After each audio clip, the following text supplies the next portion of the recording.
it's really important to have a respect for the fact that there will be challenges that surface.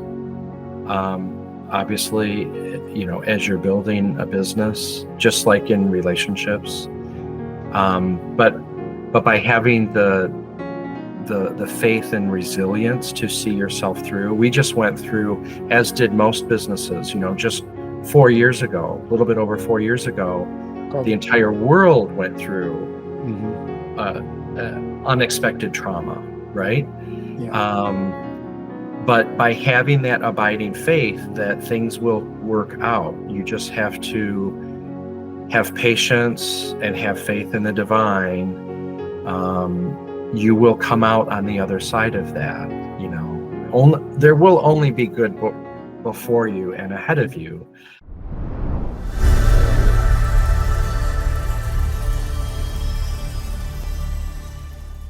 Hello and welcome to another episode of Anchoring Hope. We're only here to serve the Lord and to provide testimonies of great business leaders and entrepreneurs that are willing to come and testify how their faith got them to where they are and what are they doing with their time that the Lord is giving them in this life. And today it's my privilege to have Jeff Hall with us. Jeff, welcome to the show. Thank you, David. It's a true pleasure to be with you today. Jeff, for the audience, can you give me your full name? Where do you live and what do you do for a living? Yes, my name is Jeff Hall. I live in Ann Arbor, Michigan, and I am the CEO and founder of a customer experience research firm known as Second to None. Second to none? Second to none. You must be second to none then. Well, David, our mission is to help organizations become the best versions of themselves and to realize and achieve their potential. So it's all about helping companies and organizations and individuals become the best versions of themselves that they can be. It's beautiful. How long have you been doing that? So I have been in this business. We just celebrated our 35th anniversary a few months back. Congratulations. Did you found the company? 35 years ago, yes. I was just coming out of university. Attended the University of Michigan in Ann Arbor, and just felt a calling to start my own business and sort of chart my own path in life. And so it's been just over 3 decades. Jeff, I really admire that because it's not easy. That's right. You know that I think 80% of the companies go bankrupt within 2 years. Yes. And the ones that make it to 10, they are called like unicorns. Like they are weird. Yeah. You're 35 years into business. That's a miracle. 35 years, and I love it. I still love it every single day. It's such a privilege and a joy to do what we do, to work with the types of people and companies we work with, and just as importantly, internally, to have built the team that we have, that we truly enjoy working with one another every day. Yeah, it's a gift for sure. Now, I'll give you a little bit of my background because I'm also an entrepreneur. Yes. But it wasn't I know it wasn't easy for you either. I cannot wait to hear your story. But for me, I finished college in 1995, and I'm like, I'm going to become my own company, That's right. And nobody will hire. I wanted to become a software consultant. Nobody will hire a kid with no experience as a consultant. So I ended up selling computers to make ends meet and pay the rent. My wife had to support me for almost 2 years while I was doing that because I was making money. I was losing money. Sure. And I almost went bankrupt in 1997. The Lord, God, sent somebody to buy out the company.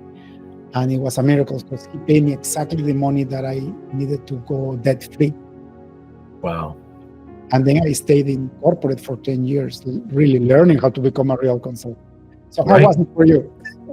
Yeah, yeah, no. And I love that everybody has their own path, right?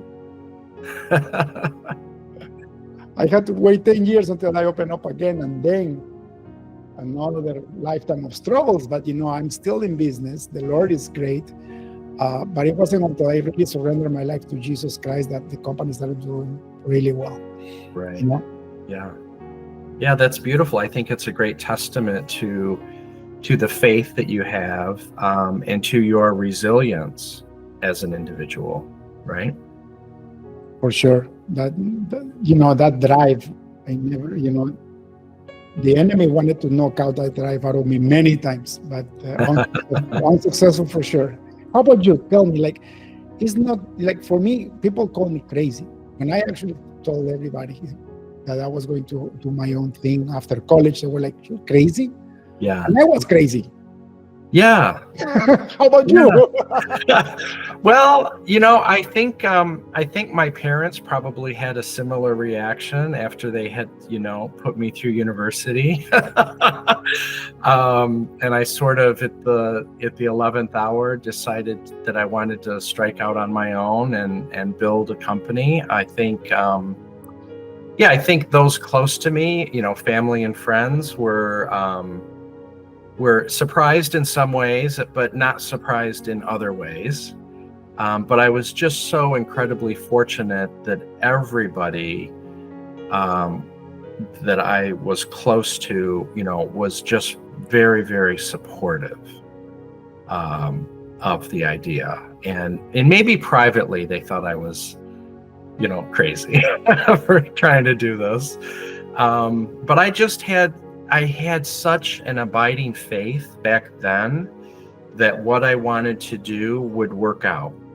I just knew it, and it was unshakable.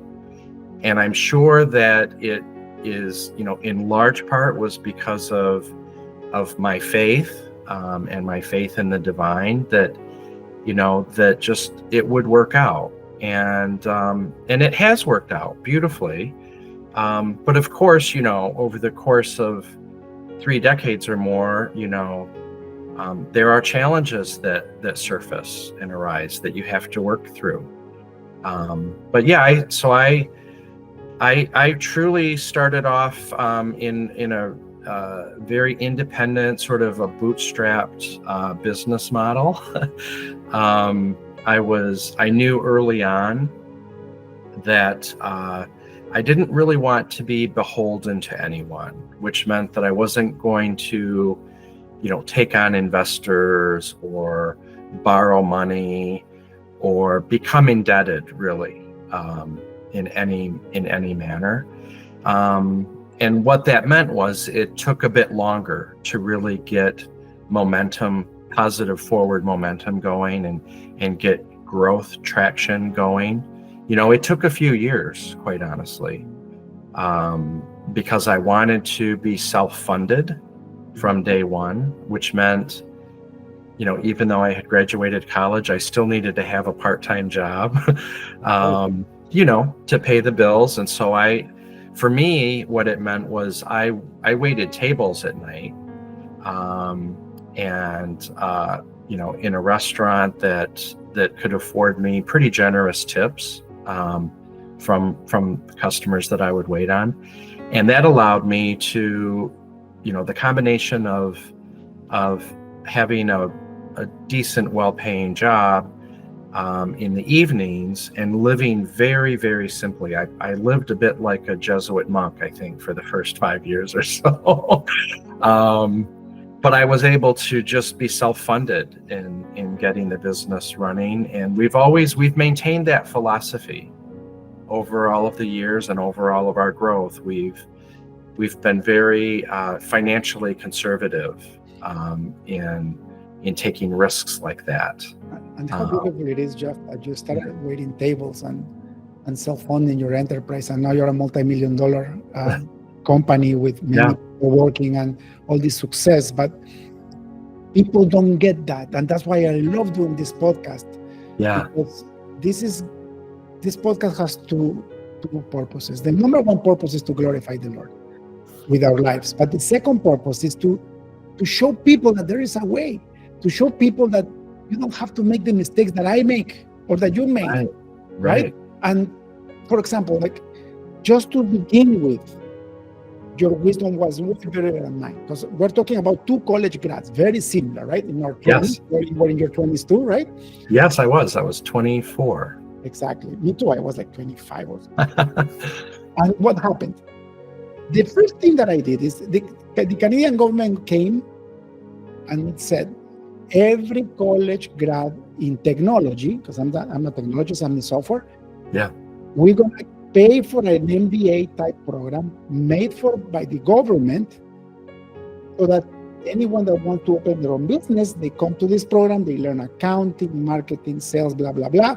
And then we will give them a government-backed loan for their first enterprise. Wow. Great. I mean, think about it, because they knew that the internet was coming. This is 1995, right? So it's like, okay, we know that the internet is coming, right? It's like AI now, right? That's right. And so I went through that 1 year college type MBA. I graduated from that. You had to graduate. So I passed all the courses, and then the bank gave me a loan backed by the government. So this kid, I mean, I just took a year of course. I knew nothing about life. This kid had a lot of money in the bank account with no accountability and with dreams of skyscrapers and 10,000 employees. So the first thing that I did is I spent half the money in equipment that I didn't need. Yeah. Because the money didn't cost me anything.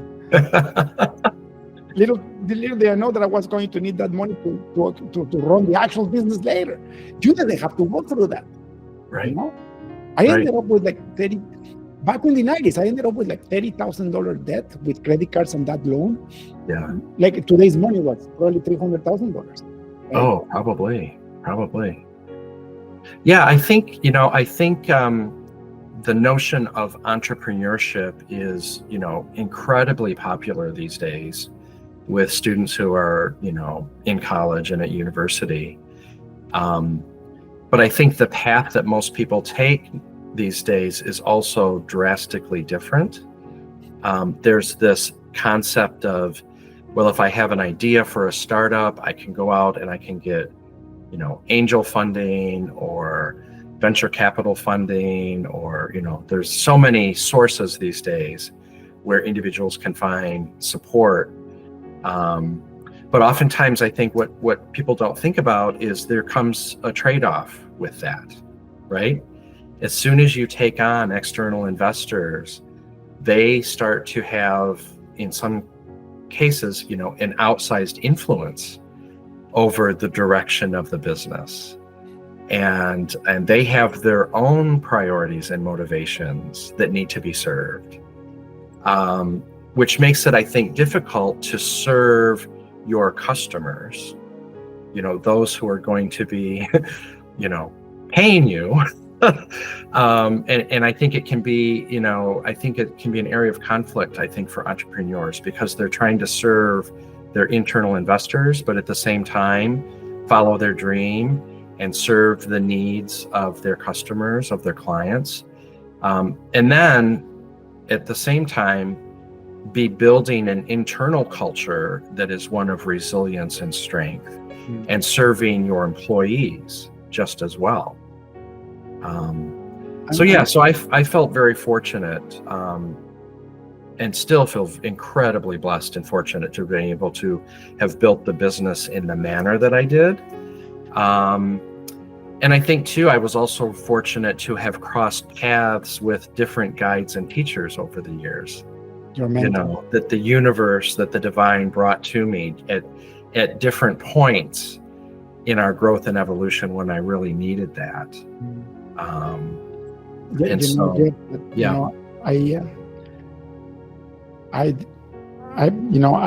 accepted Jesus Christ as my Lord and Savior when I was 16.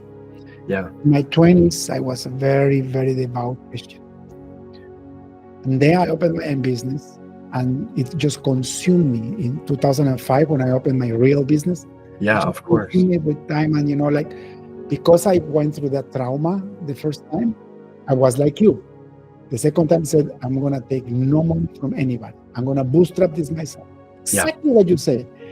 But I was already a grown man with 3 kids and a mortgage. Right. So my wife, my blessed wife, she actually upgraded her job, and she was paying, at least she was paying the mortgage. And I bootstrapped, but I forgot to read my Bible, and I forgot to stay on my faith. And why do I tell you this? You just said that, God sent you all these teachers along the way, right? Your mentors. That's right. Psalm 139 says that the Lord has a book written.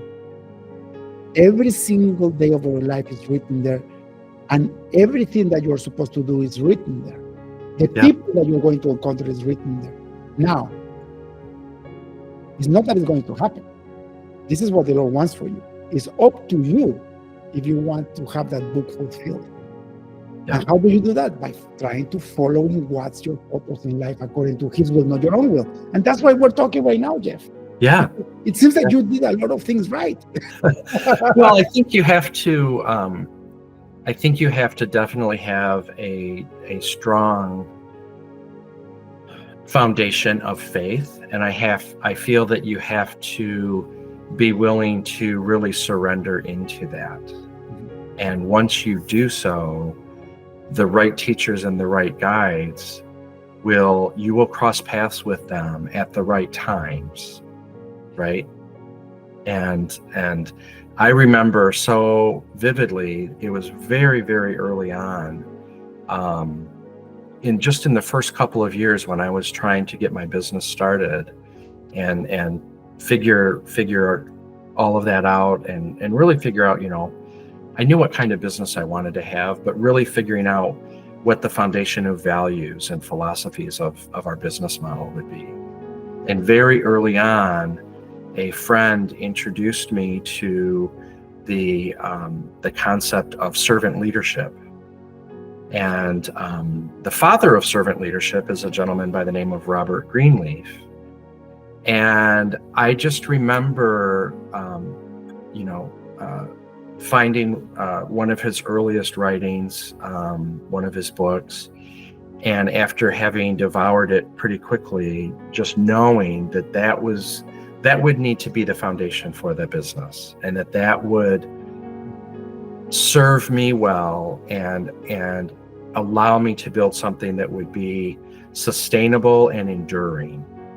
And I just remember thinking, oh, what a gift to have come across these concepts, right? So building on my faith with the foundation of servant leadership, and that's, I think, evolved probably over the last 35 years. I now call it benevolent leadership, because I think we've added on to it. We've added on things that work well for us, with our employees and with our customers. Of course, it's so sad, because I had to recognize my failure. I came into that concept probably 3 years ago. Right. I've been in business for 20 years now. It's going to be 2 years this year, and only 3 years ago. Of course, I was doing some of that in some sense unconsciously, because I wouldn't be able to have a business for so long without doing some of that. Of course not. But consciously. But who actually gave that? What was the name of the guy who founded it? Robert Greenleaf. Well, do you know where he got it from? I don't recall. From the Gospels. Yes. Well, it would have to be, right? Well, if you look at the Gospels, that's why it was so impactful back then. Because remember, back then it was the Stoic movement was going strong. Yes. Like, remember that the Greek Empire took over the world, and then the Romans took over the Greeks, but they adopted all the Greek culture, including Stoicism. That's right. And if you look at Stoicism, a lot of the Stoics got stuff from the Gospels too, but a lot of it is selfish. Like, the obstacle is the way, like surrender to whatever, but it's always for for self gain. Yes. When you look at the Gospels, you're gonna go read the Gospels now. I know. Read the book of Luke, for example. Yes. Because you'll see a man that Bible says he was God, but he took away his divinity and he became flesh to teach us how to live. Do you know that Jesus was an entrepreneur? Do you know that the Apostle Paul was an entrepreneur? These guys were like, they had small businesses. Now, Jesus came to teach us how to live. So while he was on earth, he was 100% man, being 100% God. Right. So when you look at what happens at the very end, Jesus comes and he starts washing his disciples' feet. And then Peter, the apostle, says, no, like I should be washing your feet, not you should be washing my feet. And then the Lord says, surely I tell you, if you don't allow me to wash your feet, you will not enter my kingdom. Right. And that's the most important lesson. We as leaders are here to wash the feet of our employees. That's right. That's important leadership. Like, that's right. Jesus didn't have a house. And he actually said it, here it is, the Son of God. And I don't have a house. Why? Because I am spending my time serving wherever the Spirit tells me. Right. The Holy Spirit, right? So it's the same with you. If you found this book and you got those principles, no wonder you're successful. I told you 3 years ago, I'm like, it's not about me, it's about my guys, it's about my employees. Well, it's David, it really comes down to, prioritizing the needs of others over self. That's the starting point, right? And that's the foundational components to servant leadership, of being helpful to others, obviously working in a manner of honor and honesty and integrity, and really grounding yourself as a leader from a place of empathy towards others, and always approaching situations and individuals and conversations from that place of looking at it from their perspective, just always trying to strive to understand others first before self. The problem with that, Jeff, is that it's easier said than done, because it requires to kill your ego. Right. And based on my experience, I built a lot of ego, especially at the beginning of the business, because ego is a way to protect yourself. When your ego gets exaggerated, when you become a narcissist, it's because you are so afraid inside. Your inner self is so afraid of failure or of rejection or whatever it is, that you develop this ego mentality where you're going to protect yourself by feeling better than everybody else, and by thinking that you come first, not your employees, not your clients. Yeah. That's why I almost went bankrupt 3 times. Well, and I think truly to be an effective benevolent leader, I think you're right. I think you have to almost become ego-less. But once you surrender into that, there's such great joy that comes forward, and eventually great abundance that you can be the conduit to very generously sharing that with others. That.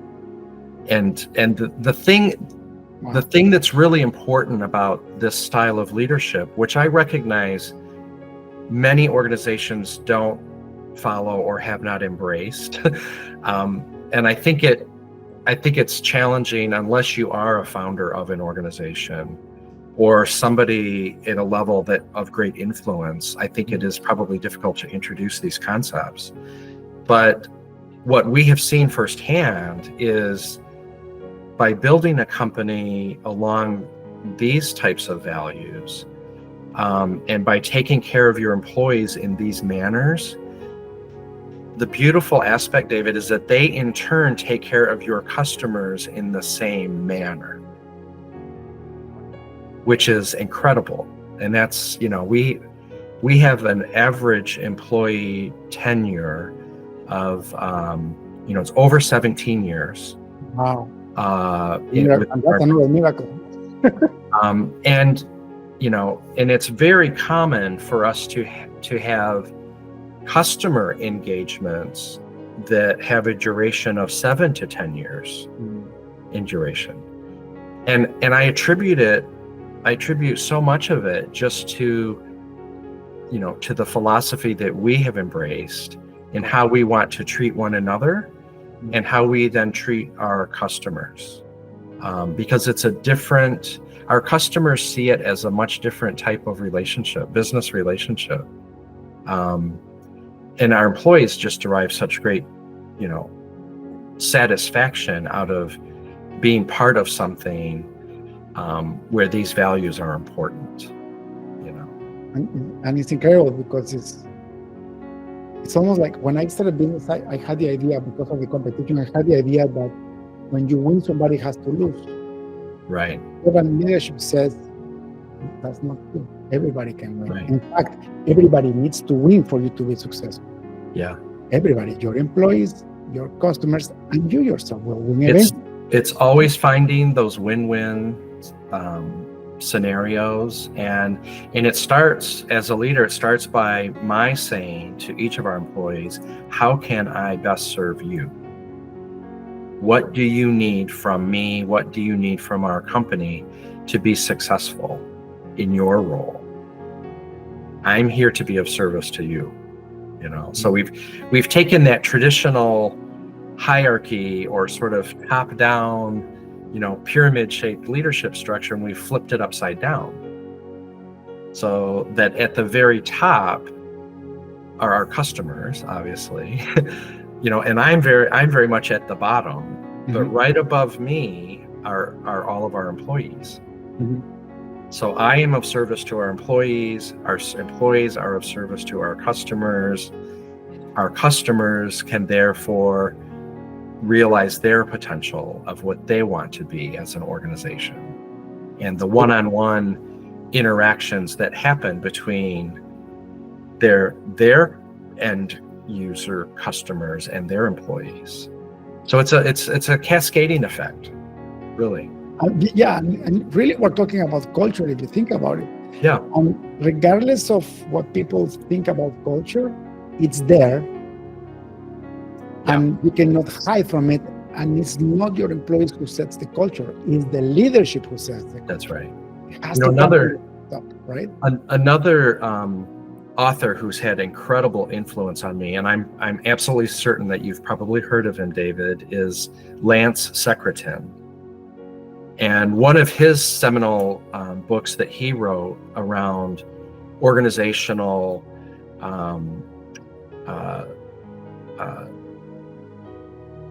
opportunities and potential is a book called Reclaiming Higher Ground. And it's very much based in servant leadership and the Gospels and the divine. And it's all about how to create an organization that inspires the soul, which I think is just beautiful how he puts that. Reclaiming Higher Ground. I'm gonna read that book. I haven't read it. Oh, it's incredible. And it's how to be a leader that helps inspire the soul of others. Wow. What a privilege to be in that type of a position, right? And like I said, and it's good for business. I mean, like, the problem is that you cannot fake it. No, right? You have to be authentic.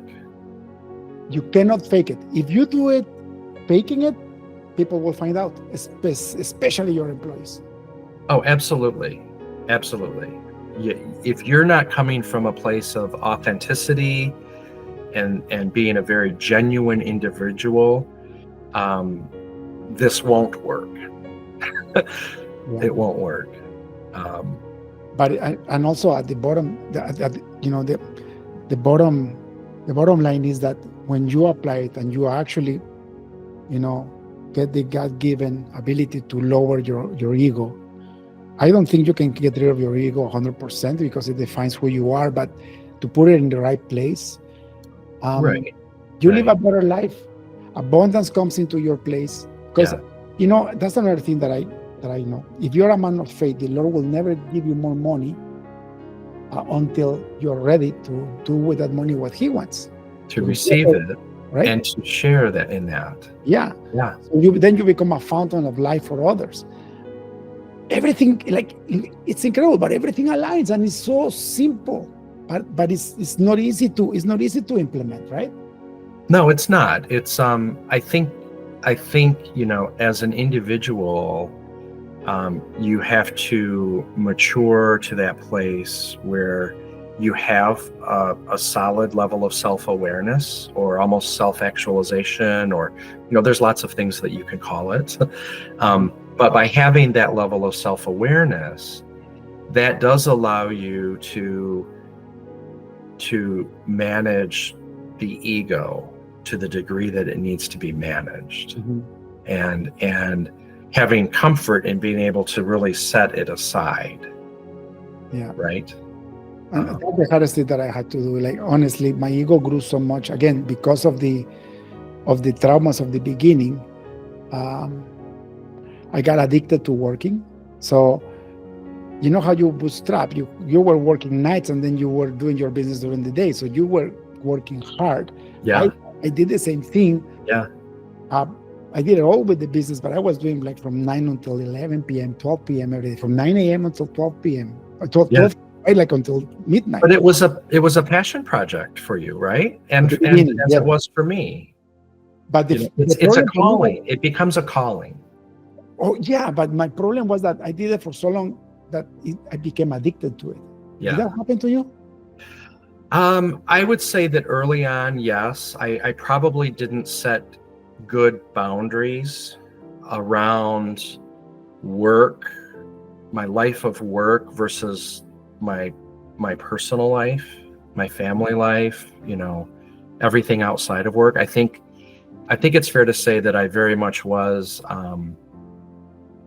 so absorbed in building the business. Yeah. But I didn't see it necessarily as selfish behavior. I just felt like I was doing the right thing, and it was a calling. Like I was meant to be doing this work. We go back to Psalm 139, right? Yeah. And I also do believe, based on my experience, I may be wrong, but I do believe that every entrepreneur that wants to be successful, they need to go through that. It's a rite of passage. Yeah. Those years, whether at the beginning or in the middle or at the end, where you have to show that you really want this. Yeah. And the problem is that you need to realize when it's time to stop. I didn't know, so I almost lose my wife, my kids, they didn't know me. I saw my kids growing horizontally because they were always asleep when I was in the house. Yeah. Right. Yeah. And I think too, it's really important to have a respect for the fact that there will be challenges that surface. Obviously, as you're building a business, just like in relationships. But by having the faith and resilience to see yourself through. We just went through, as did most businesses, just 4 years ago, a little bit over 4 years ago, the entire world went through unexpected trauma, right? Yeah. But by having that abiding faith that things will work out, you just have to have patience and have faith in the divine. You will come out on the other side of that. There will only be good before you and ahead of you. Well, all things work together for good for those who love Jesus and are called according to his purpose. Yes. What you just said is Romans 8:28, but you have to believe it, especially in those hard times, right? You have to believe it, and you have to feel it deep in your soul. Yeah. And it's like you said something I never heard an entrepreneur say. You knew that it was a calling, a higher calling. Yeah. And that's the main difference between running a successful business with purpose than running even a successful business without purpose, or only with money at the end. The only goal is money. When the only goal is money, you will never be fulfilled. Right. There is no money in the world that will get your soul at peace. Yeah. And that's what you have. I can see in your eyes. You have peace, right? Yeah, very, very much at peace with life, very content. I try to very intentionally live from a place of gratitude every day. And and it's just something that you hope that everybody can arrive at in their lives. Yeah. A contentment and a gratitude and a peacefulness. It's beautiful and just brings you so much joy, and it's a really lovely way to move through the world. And that gratitude part, is easy to be grateful when things are going right. Yeah. But I have learned that I have to be especially grateful when things are going wrong. Yes. That's when you need to be the most grateful. Yes. And it's not because easy. you have to be so aware, David, of your self-talk and what you're saying internally, what you're saying outwardly, because what you're saying affects your behaviors and your actions. And ultimately that has an impact on what will come to you in life, what you will be attracted to. You're describing the Bible for me. I can't believe it. Proverbs, it says that that life and death is in the power of the tongue. Yeah. When I say people they self-prophesy doom to them, it's like, stop saying that stuff. Right? Like, no, change yourself, because out of what's in your heart, your mouth will speak. So first you have to change your heart so that your mouth can speak the right things. Yeah, absolutely. Right? Jeff, it's been over 40 minutes. Time flew by. Oh, thank you for your patience. Such a pleasure. I had technical difficulties, and you saw me as an alien and then as a French guy with these crazy filters. It's great. It's all great. And you have to laugh at these things, right? You have to find the humor. You have to find the humor in it all. It's a very powerful, aspect to have. Let me ask you one last question before we leave. If you had access to a billboard in front of the busiest highway on earth, what would you write on it? What would I write on it? Well, I think if it's on a highway, I think it would be, there is only good before you. Oh, that's beautiful. So well said. Simple, right? Yes. Absolutely. Jeff, if people like to get to know you more or follow your company or even maybe apply for a job or become one of your clients, where can they find you? So of course we're on social media. I'm on LinkedIn.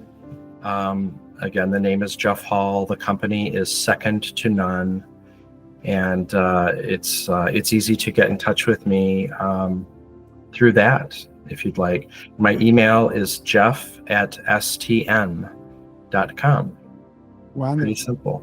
Thank you for being so open, Jeff. May the Lord bless you and continue great success and being an example. Saint Francis of Assisi, yes, the one who founded the Franciscan movement, said that you need to share the gospel, and if necessary, you can use words. Yeah.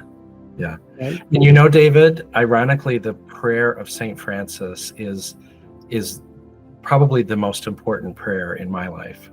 That's beautiful. I didn't know that. Yeah. So thank you for sharing that. I appreciate that. God bless you, Jeff. Have a beautiful week. Okay. God bless you. Thank you so much. Bye-bye now.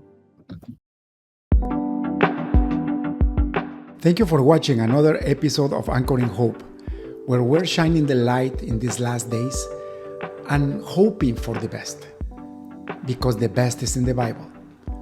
Please share this episode, subscribe to our YouTube channel, and also check other social media for more content. And as always, remember, Jesus Christ loves you, and I love you too.